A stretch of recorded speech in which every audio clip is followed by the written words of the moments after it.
अस्सलाम वालेकुम, कैसे हैं आप सब लोग। उम्मीद है कि बिल्कुल खैरियत से होंगे। और आज हम कुछ बात करेंगे अपने पड़ोसी हिंदुस्तान के हवाले से, जहां पर यूरेनियम ऐसे इधर से उधर घूम रही है जैसे रेडियो के ऊपर जो है वह सामान घूम रहा होता है। और वहां पे जो है पकड़ी गई है 7 किलोग्राम यूरेनियम।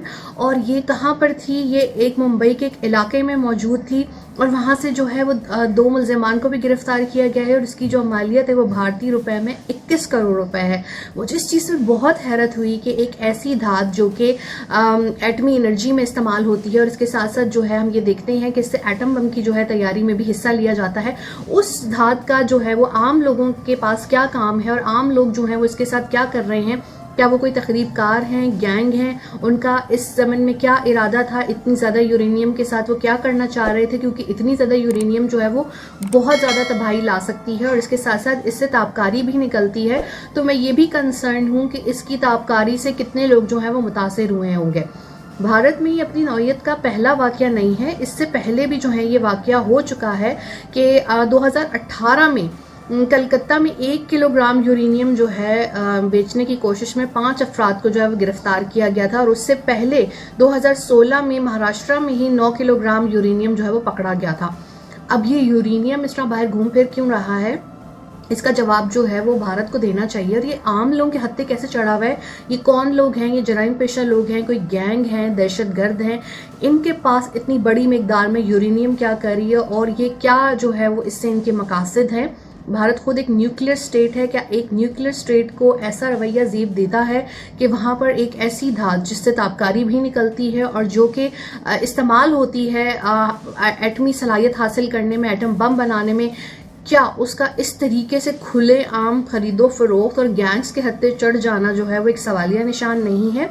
यहाँ पर जो है मेरा सवाल है FATF वालों से, और इसके अलावा जो एटमी तवानाई की हिफाजत का इदारा है उनसे भी ये सवाल है कि क्या आप हिंदुस्तान से ये पूछेंगे कि उनकी तनसीबात जो हैं वो कितनी सेफ़ हैं, या जो उनके एटमी हथियार हैं वो कितने सेफ़ हैं, कि वहाँ पर जो है आम लोग इस वक्त जो हैं वो इस धात को लिए घूम रहे हैं और इसको बेचने और ख़रीदने की कोशिश कर रहे हैं। ये कौन सी गैंग हैं, ये कहाँ ऑपरेट करते हैं, ये हिंदुस्तान के अंदर ऑपरेट कर रहे हैं या इंटरनेशनली ऑपरेट कर रहे हैं, क्योंकि इससे पूरे खित्ते का जो अमन है वो खतरे में पड़ सकता है।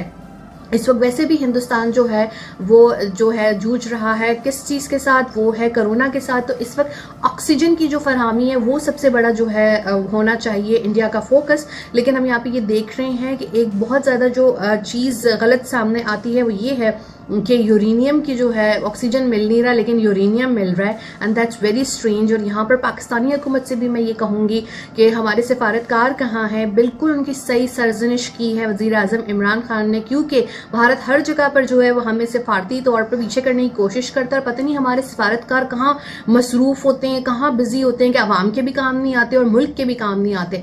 तो मेरा उनसे ये सवाल है कि आप इस चीज़ को क्या उठा रहे हैं FATF के अंदर, और इसके अलावा जो है IAEA में, कि आप बताइए जी कि ये क्या हो रहा है। यहाँ पर एक एटमी जो रियासत है उसके साथ से जो है वो कितने महफूज हैं, और ये जो धात जो कि इस्तेमाल होती है केमिकल रिएक्शंस में, इसके साथ साथ एटॉमिक एनर्जी के अंदर, एटम बम बनाने के अंदर, वो क्यों इस तरीके से जो है खुलेआम जो है वो ख़रीदो फ़रोख्त के लिए मौजूद है, और इससे निकलने वाली ताबकारी से जो है वो कितने लोग जो हैं वो मुतासिर हुए हैं।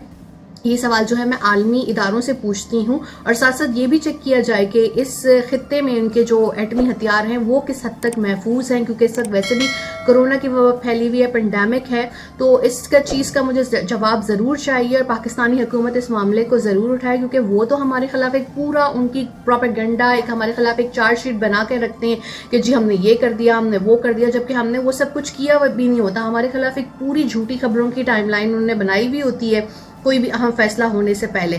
अभी यूरोपीय यूनियन पार्लियामेंट ने भी हमारे खिलाफ फैसला दिया, जो कि हमारी सिफारतकारी की बहुत बड़ी एक नाकामी है। अब मैं देखती हूँ कि वो जो कल से सिफारतकार बड़ा गुस्सा कर रहे हैं वज़ीर आज़म के बयान के बाद, वो इस मामले को लेकर कैसे चलते हैं और किस तरीके से जो है वो इस मामले को उठाते हैं, मैं ये देखूंगी। क्योंकि यहाँ तो हम यही देखते हैं कि अस्करी डिप्लोमेसी हो रही होती है, या सोशल मीडिया पे लोग आवाज़ उठा रहे होते हैं, और पता नहीं सिफारतकार, फॉरेन ऑफिस वाले कहाँ पे मसरूफ़ होते हैं। ये बहुत संजीदा मामला है। इस तरह की धात का आम लोगों के हाथ लगना किसी खतरे से खाली नहीं है। ये दहशतगर्दी में इस्तेमाल हो सकती है, चाहे वो उनके अपने मुल्क में हो या दूसरे ममालिक के खिलाफ हो। इस वाक़ये के हवाले से जब मैंने एटमी तवानाई के एक्सपर्ट से पूछा तो उन्होंने मुझे ये बताया कि रॉ फॉर्म के अंदर जो है वो इतना रेडियो एक्टिव तो नहीं होता वो, लेकिन अगर इस इतनी तादाद में रॉ फॉर्म को जो है वो बाकायदा प्रोसेस किया जाए तो इससे एटम बम बनाया जा सकता है। और ये इंतहाई जो है गैर जिम्मेदाराना रवैया है एक एटमी रियासत की तरफ से कि उसमें जो है वो आम लोग और जो जराइम पेशा लोग हैं उनके हाथे जो है वो यूरेनियम चढ़ी हुई है। और इसके साथ साथ ये एनालिसिस भी होना चाहिए कि जो यूरेनियम पकड़ी गई है वो किस नौइयत की है, किस मकासद के लिए थी, किस गिरोह के पास थी, किस ग्रुप के पास थी या किस दहशतगर्द तंजीम के पास से जो है ये रिकवर हुई है, और ये लो रेडियो एक्टिव है, हाई रेडियो एक्टिव है, ये किस तरह की जो है इसकी साख्त और नौइयत है और इसका क्या इस्तेमाल जो है वो किया जा रहा था, क्योंकि ये जो है बहुत ख़तरे का बायस बन सकती है चीज़ पूरे खत्ते के अमन के लिए। अगर इस तरह की जो धात है वो जो है जराइम पेशा लोगों के हाथ लग जाए तो ये बहुत बड़ा जो है वो एक सिक्योरिटी लैप्स मैं इसको कहूँगी ये है। और यही जो है वो एक्सपर्ट ने भी ये कहा कि इतनी बड़ी तादाद में जो है यूरेनियम का पकड़े जाना जो है ये एक इंडियन सिक्योरिटी के ऊपर जो है और कानून नाफिज करने के इदारों के ऊपर और इसके साथ अलावा जो एटमी तवानाई के इदारों की हिफाजत के हवाले से जो है एक सवालिया निशान है कि वहाँ पर जो है इस तरह की धात जो कि एटॉमिक एनर्जी और एटॉमिक बॉम्ब बनाने में इस्तेमाल होती है वो इस तरीके से आम लोगों के पास क्या कर रही है या जराइम पेशा लोगों के पास क्या कर रही है और इतनी बड़ी तादाद में उनके पास ये क्यों मौजूद थी, इसका बायर कौन था, इसका सेलर कौन था। ये बहुत से जो जवाब हैं ये हिंदुस्तानी हुकूमत को जो है वो आलमी दुनिया को देने पड़ेंगे। नेटफ्लिक्स पे इन्होंने हमारे खिलाफ एक सीजन बनाया था सेक्रेट गेम्स के हवाले से और उसमें ये बताया गया था कि जी पाकिस्तान जो है वो इर्रेस्पॉन्सिबल स्टेट है और वो पाकिस्तान में इस तरह होता है कि जी जो वो वाला मवाद है या बम है वो इधर उधर जो है वो हो जाते हैं, और जबकि अपने मुल्क में इनके ये हो रहा होता है। हमारे खिलाफ सीजन्स बनाने से और हमारे खिलाफ मूवीज़ बनाने से जो है वो सूरत हाल चेंज नहीं हो सकती। और ये इन 3-4 सालों में अपनी नौयत का तीसरा वाक़या है कि इतनी बड़ी तादाद में करोड़ों की यूरेनियम जो है वो पकड़ी गई है।